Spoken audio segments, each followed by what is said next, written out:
We'll start. Hi Sandy, thanks for coming along and to answer some questions set by the guys on the bluenose.co.uk website. First one is, you've had a long distinguished career at Rangers. In fact, you're in third place as far as the number of games are concerned, having played 778 games behind Dougie Gray, who had 948, and John Gregg, who had 857. How many games did you play in total? You played with Hearts as well as Rangers and as a full-time footballer. How many games did you reckon you played? Well, first of all, thanks very much for inviting me in for the interview. Delighted to be here.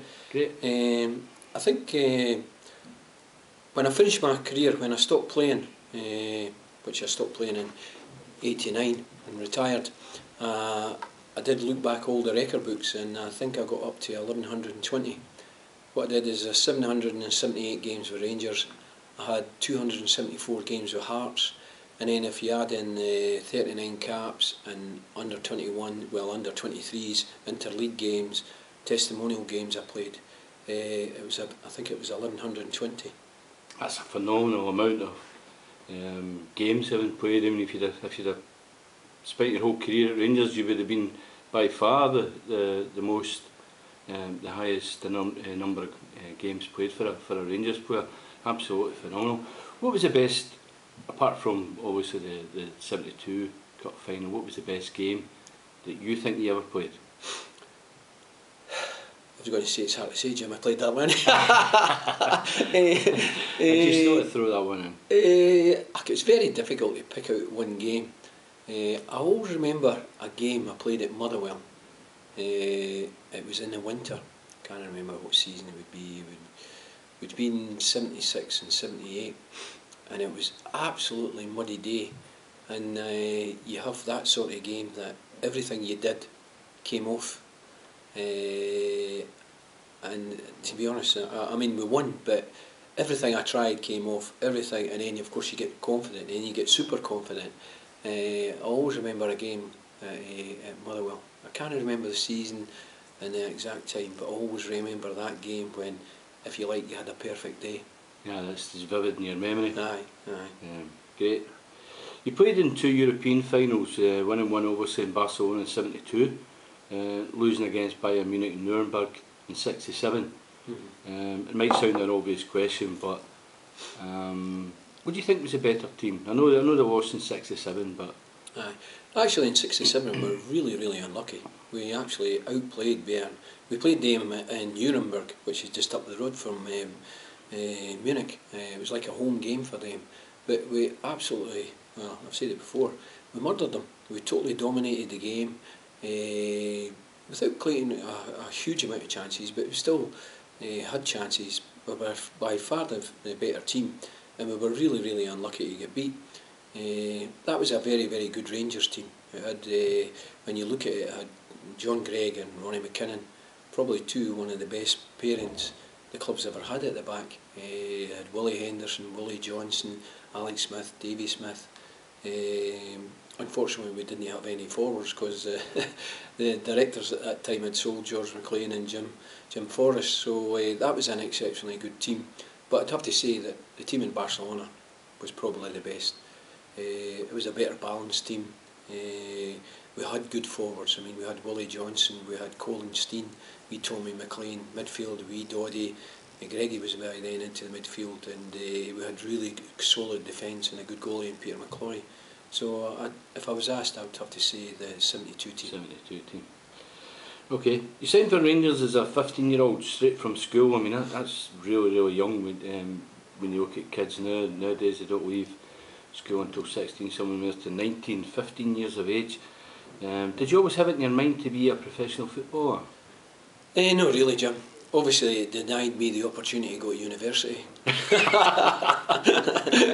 But in that day, you used to be, it was 15 you left, and you either left in what would be the Easter or the summer. My brother, my twin brother, he left in Easter, and he went to be a joiner, and I was expecting to go in and get a trade, or believe it or not, I quite fancied the police. And in these days, your dad got you a job, and I kept saying to my dad, what am I going to be? Are you going to help me get? He says, don't worry, son, there's something fixed up. And but he never told me what. And I remember it was about the end of May. He came back for the pub one Sunday night, and he burst out that I was going to go on the ground staff at Rangers, which for me I couldn't believe, you know. Bloody hell, 15. Aye, so it was absolutely fantastic. Excellent. The school that you went to was right behind the Tynecastle, just at the Hearts ground, and is probably the same as a lot of the boys that were in your class at that time, were probably all jambos. So, I mean, you have described to us there, but can you give us a wee bit more detail how you came to sign the Rangers? Aye, well, believe it or not, I stayed at White Park, which is directly off, but it's a swing park now. The house has got knocked down in Gorgie. I moved there when I was 4, and it was right next to Tynecastle. And I used to go into Tynecastle and collect the beer bottles in these days, get a lift over the turnstile and take them, and then get your pocket money that way. But obviously, I started football, boys club, things like that, and I joined the Hearts, and I actually trained at Hearts since I was 12, and it was presumed that I would just, when I was 15, they would just make me an offer and I'd go. But in the background, Bob McCauley, who was the Ranger scout, he basically came to an agreement with my dad, and as I say, I came through and joined Rangers. As you say, I went to Tynecastle School, and I could actually, our English class, you could see right into the Hearts ground, so you'd watch the Hearts players training as well, you know. That's brilliant. You signed in 1964, and a lot of the ground staff, the kids on the ground staff, I think it's maybe similar just now. You were assigned a first team player, or maybe a couple of players. It's no, Jim. It's no. It's no now. It's changed now. It's changed. In my day, you did a lot more work. You had brushes to clean the terrace, and I mean, when I joined, part of your duties were that okay, you trained, but after training, you then cleaned all the boots, you cleaned the dressing room, and then at the big games, Rangers Celtic games, you were given a brush.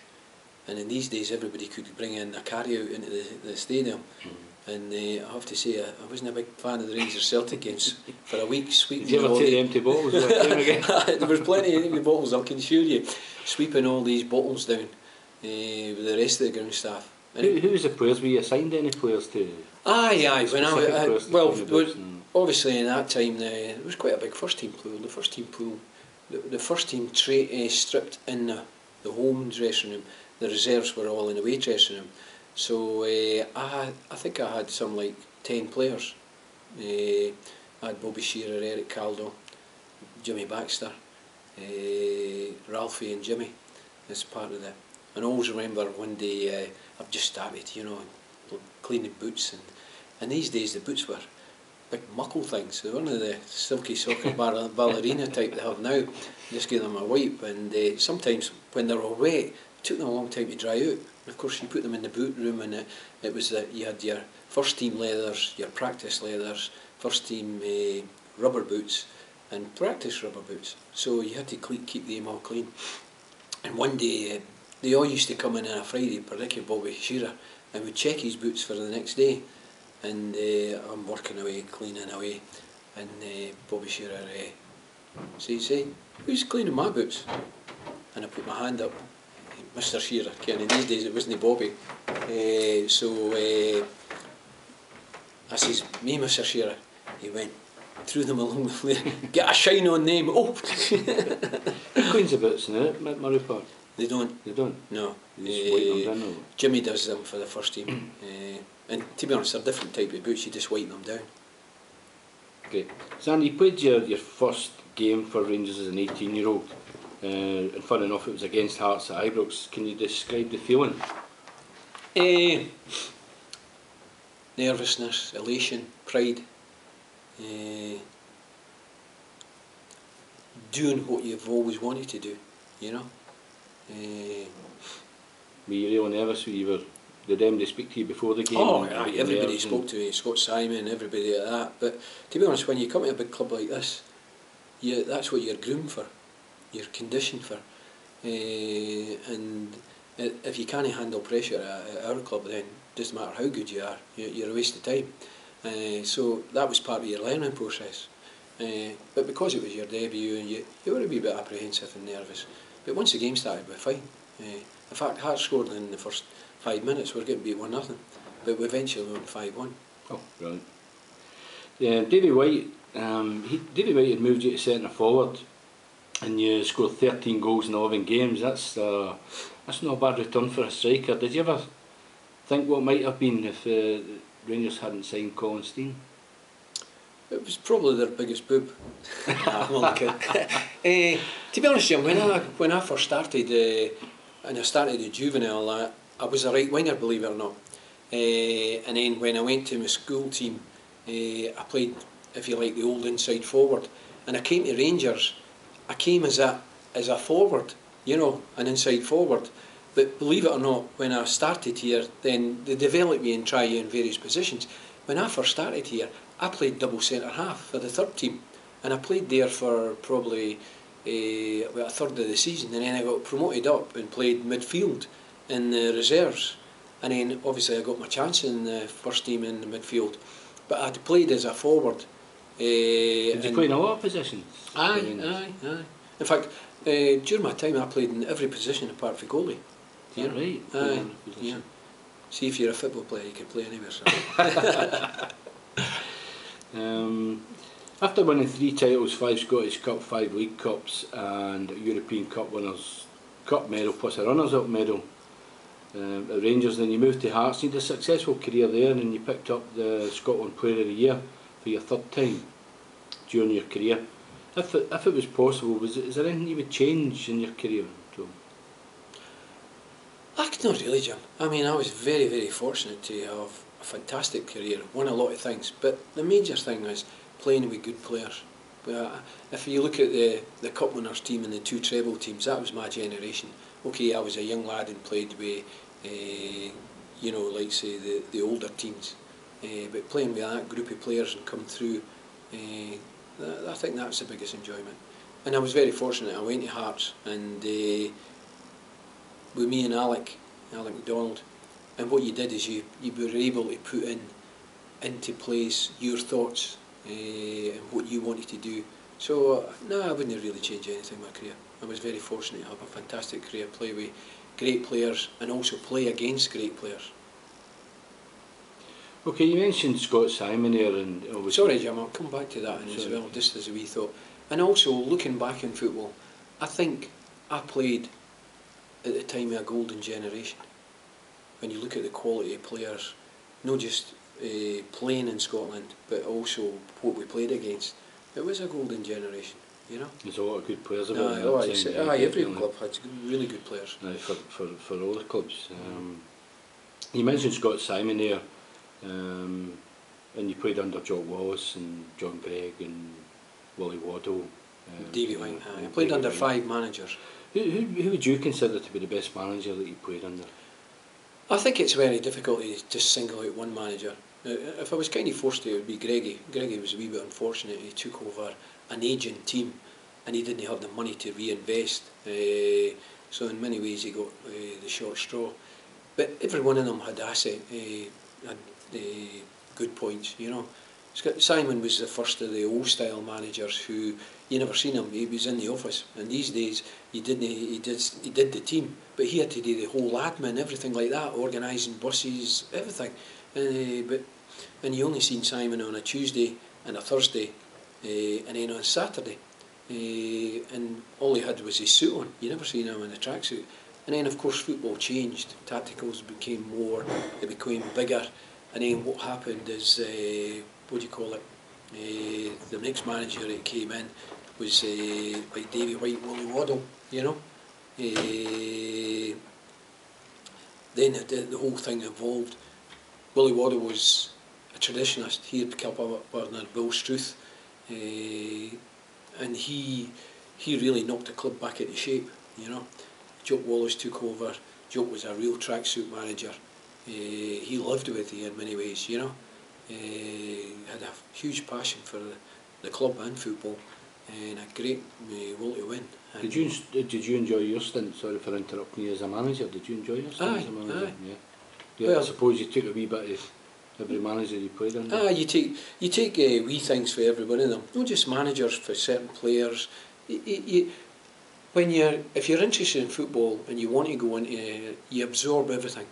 For players, managers, even pressmen, people you speak to, and then you get an opportunity to impart that into your own, you know.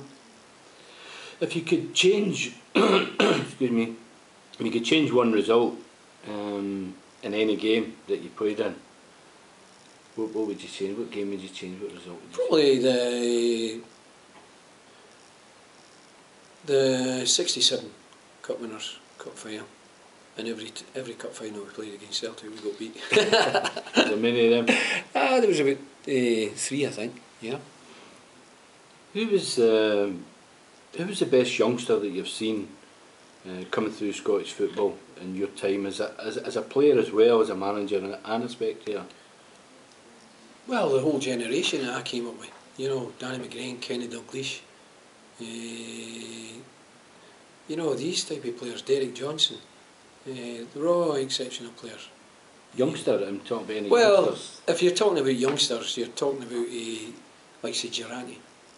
When Durrani came on the scene, Durrani was a fantastic player. People didn't know how good Durrani could have been. Unfortunately, he got a horrendous injury and it knocked him back. And as I say, he still achieved a great career. But if he hadn't got injured, Durrani would have been a 100-cap player. And the same with Craig Levein. The two of them got very similar injuries, but Craig Levein, who's now the Scotland manager, Craig Levein would have definitely played at the very highest level. At Hearts he played with me, and you know, you developed him, but he would have went on to a huge club, and he would have got, I think, would have got 100 caps too. But they were outstanding young lads that unfortunately their careers were cut a wee bit short. Still had great careers, but it could have been oh so much better.